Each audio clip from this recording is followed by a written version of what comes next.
buenas, ¿qué tal? Aquí Edu Garriga desde 77 Fit Academy, en este nuevo capítulo de No tengo tiempo para entrenar, ¿qué hago? Recordamos que estamos dando algunas alternativas de entrenos de 7 minutos con la intención de explorar cuál podría ser la mínima expresión más efectiva de un entrenamiento diario. No con la voluntad de demostrar que 7 minutos al día son un gran entrenamiento, sino de que todas las decisiones que tomemos en nuestra vida, y entrenar no deja de ser una de ellas, dependen exclusivamente de nosotros. Es decir, si quieres entrenar, entrenas. Y aparte de presentar 7 entrenos de 7 minutos en los cuales intentamos explorar la mínima expresión del máximo rendimiento que hemos dicho antes, también nos da un espacio sobre el cual reflexionar sobre el hecho de, por ejemplo, no tener tiempo de entrenar, o el hecho de decir no tengo tiempo para entrenar y qué es lo que eso significa. Hemos abordado el tema desde la perspectiva de la generación de hábitos.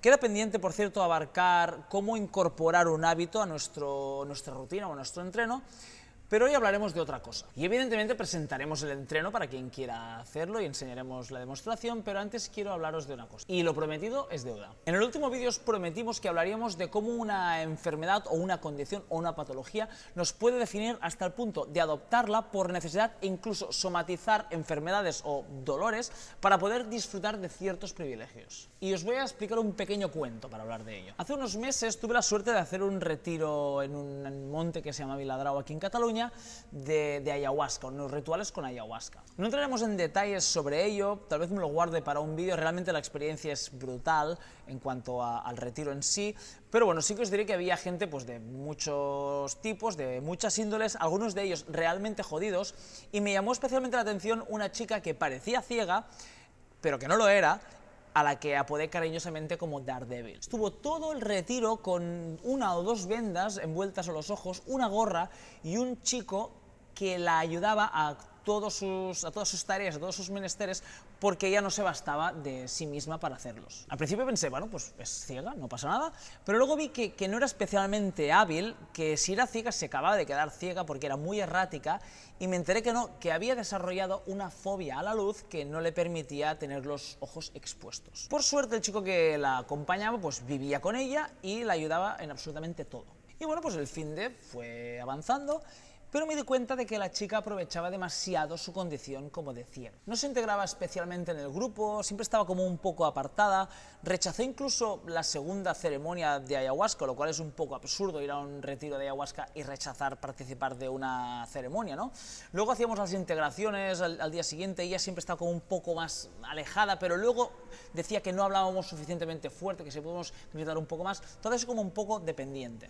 Todo como, aquí estoy yo, ¿sabes? Y a todo esto, el chico que la acompañaba actuaba prácticamente como mayordomo. De hecho, estuvo todo el finde con ella, ayudándola y dándole todo lo que ella necesitaba, salvo en un momento, salvo en una cierta situación solo. Solo hubo un momento en el que él se preocupó de él mismo y no de ella, y fue precisamente en el segundo ritual de ayahuasca. Ella decidió no participar y él sí. Fue en ese momento en el que él decidió preocuparse de él mismo, cuando ella se quitó el antifaz y decidió irse a dormir. A la mañana siguiente todo volvió a la normalidad, ella dependiente, el mayordomo, pero evidentemente a mí me surgieron ciertas dudas. Y es que es brutal, o era brutal, imaginar cómo ella se aprovechaba, entre comillas, y sin maldad seguramente, pero lo aprovechaba su capacidad o su condición de ciega, mientras que él sentía la necesidad de cuidarla, como si el uno no pudiera existir con el otro, y como si una condición no pudiera existir con la otra, como si de alguna manera sus cerebros hubieran encontrado la manera de cubrir sus necesidades mediante una enfermedad que solo existía en el cerebro de ella. Y nada, para los más curiosos, deciros que finalmente consiguió deshacerse del antifaz. Me puse en contacto hace poco con Gerard Ribé y me explicó felizmente que ella consiguió deshacerse de él y poder estar presente con luz natural sin ningún problema. Desconozco qué proceso llevó a cabo para desarrollar tal empresa, pero es evidente que es un proceso que cuanto menos da para reflexionar. Y os preguntaréis, ¿y eso qué coño tiene que ver con un entreno de 7 minutos? Pues con un entreno de 7 minutos nada, pero con la idea de somatizar enfermedades y somatizar roles, mucho. Y ya iréis viendo cómo va cobrando todo sentido, no sufráis. Para ahora este vídeo, lo cierto es que he hecho un trabajo de documentación bastante, teniendo en cuenta los últimos vídeos, bastante exhaustivo. Y encontré un caso de una neuróloga muy reputada en enfermedades psicosomáticas, que es Susan O'Sullivan, de un caso exactamente o muy parecido al de una chica que pierde la visión sin tener dañado ningún aparato que le permita ver. El caso está colgado online y más de una vez. De hecho, os voy a poner el link por si lo queréis chafrear, pero en resumen es lo siguiente. Una chica de la Irlanda rural, me imagino muy rural, a los 30 años tenía 6 hijos, y ella evidentemente al cuidado de todos y de toda la casa, y decide, cuando ya los niños son más o menos autónomos o no bebés, ponerse a trabajar en un supermercado. Y aquí encuentra pues la oposición de su marido Gerald, que se niega, y empieza a trabajar en el supermercado hasta que un día le cae detergente en los ojos. Aún así parece que la cosa no va a mayores y acaba la jornada sin problemas en la vista y sin más problemas que una discusión con su marido Gerald en casa por precisamente el hecho de estar trabajando y de que corre un cierto riesgo por el hecho de estar expuesta a la vida, ¿no? Y al final, tras esa discusión, pues llamó a su jefe y le dijo que renunciaba al curro, y todo ello pues viendo perfectamente. Se va a dormir esa noche y se levanta al día siguiente ciega. Este caso lo conoció Susan O'Sullivan ya con la chica pues sin visión. Este caso, explica a O'Sullivan, pues es el que la hizo especializarse en la psicomatización de las enfermedades, porque la chica efectivamente no tenía ningún problema físico en la vista. Y estos dos casos, insisto, uno de ellos vivido en mi vida real, o sea, visto por mí, son dos casos tal vez muy extremos, pero reales, de cómo el cerebro puede actuar hasta el punto de crear una enfermedad real e incluso beneficiarse de ella. Pero ese efecto tan extremo en estos dos casos, en los que se manifiesta en ceguera directamente, se puede manifestar en comportamientos o condiciones como más sutiles, como ese voy de culo o ese no tengo tiempo, y en ese tipo de cosas. Haría deporte, pero voy de culo. Y si además te puedes beneficiar de esa condición, pues mucho más. Y ese beneficio puede ser algo tan sencillo como la autojustificación de que harías deporte, pero como vas de culo, pues no pasa nada, porque tú quieres hacer deporte, pero no puedes. Tú mismo te has creado un artefacto en el cerebro que te libra de toda responsabilidad, en el que ya estás haciendo deporte, simplemente que no es visible ese deporte porque vas de culo. Es como que hay un universo paralelo en el que sí estás haciendo deporte. Hay una autora francesa que se llama Annie Maquier, que se licenció, por cierto, en ciencias exactas, es decir, mates, lo digo para los más escépticos, aunque luego pues centró su camino, centró su vida en algo así como más, podamos llamarlo, espiritual. Escribió un libro que se llama El poder de elegir, que es casi un manual del victimismo. Maquier habla en su libro de que como seres humanos no podemos tener acceso a la realidad, y que para percibirla, para poder obtener esa realidad, lo tenemos que hacer a través de nuestro filtro mental. Maquier habla en su libro que como seres humanos no podemos tener acceso a la realidad, y que para percibirla lo tenemos que hacer a través de nuestro filtro mental, que es el contenido y grado de apertura de ese filtro el que hace que nuestra percepción sea más o menos limitada. Y lo explica pues con el siguiente dibujo.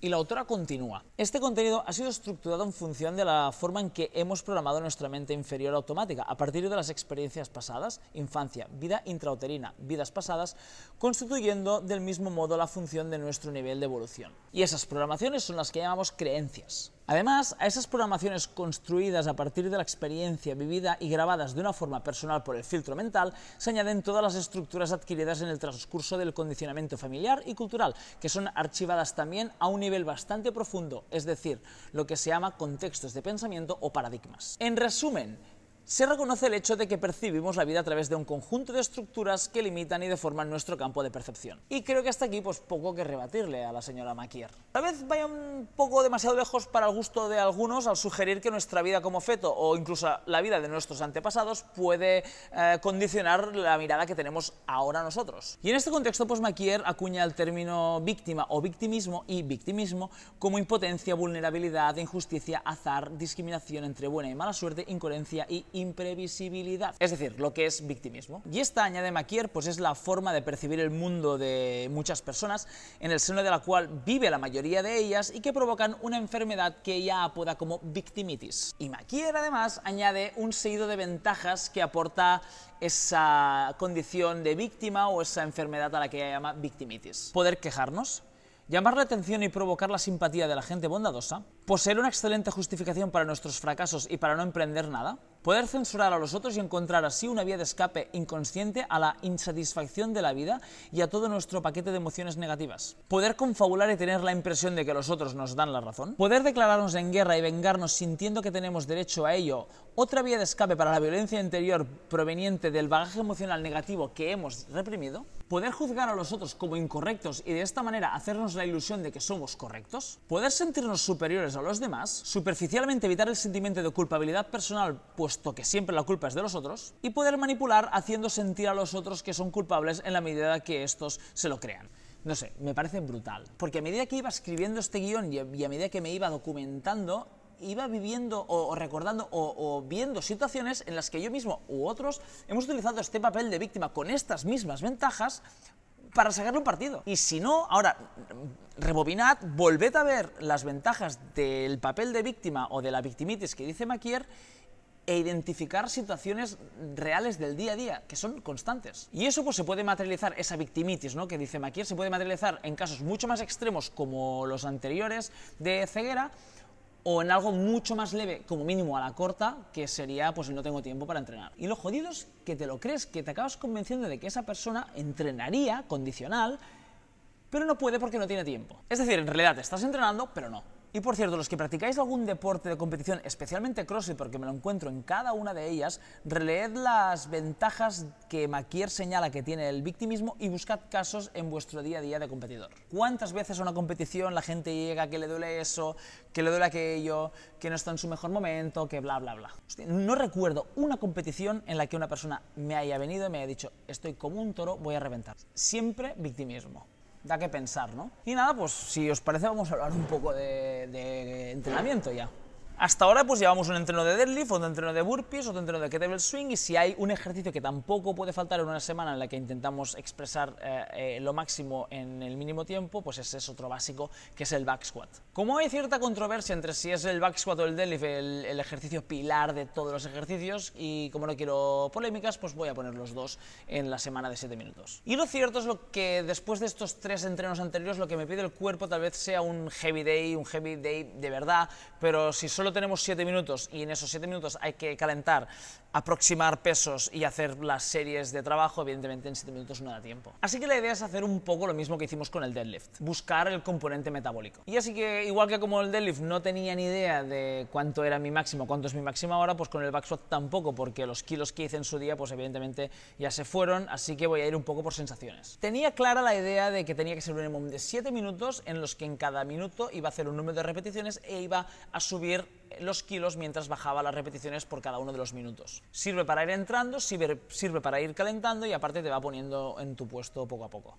Vale, pues aquí os dejo el entreno tomado de mi máxima histórica, que es ficticia ahora. No tengo 200 de back squat, o sea que estos porcentajes, este 80%, 160 kilos, es seguramente más. Lo digo por si alguien quiere repetir el entreno y quiere emular estímulos. Creo que estos 160 de ahora no son mi 80%, así que llegué más lejos de mi 80%, es un entreno que se acerca al 80 y pico % de tu máxima, creo.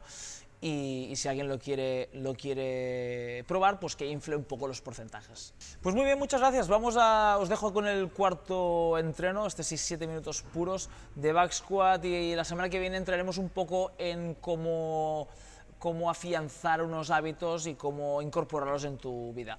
Muchas gracias. Vale, estamos dentro, sí. Bueno, hoy he hecho un poquito de trampa. He preparado discos ya, he preparado barra, porque tenemos una clase en marcha, no quiero interrumpir, pero bueno, yo creo que me hubiera dado tiempo de prepararlos durante el transcurso del entreno. Aparte de llevar la chuleta de la sesión, porque no la tengo en la cara. ¿Estamos, Marc? Sí. Exacto. ¿Sí?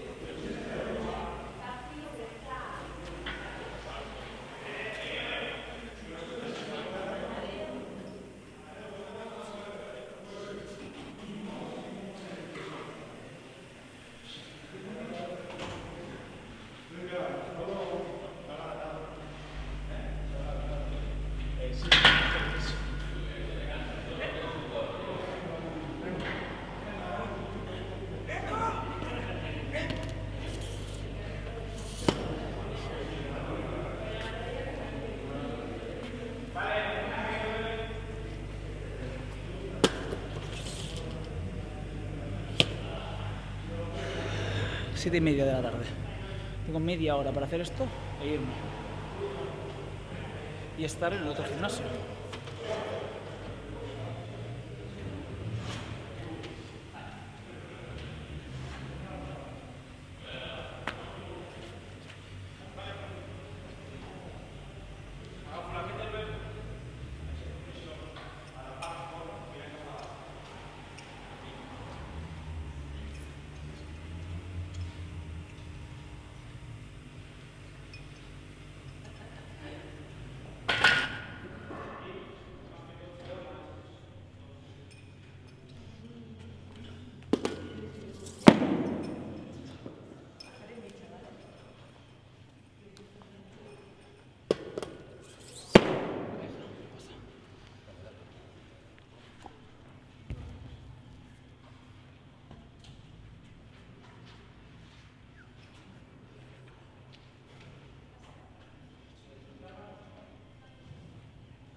Sempre escriu.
pero no calculo bien el peso. Ya está. 160 por 2 en este minuto que queda y fuera.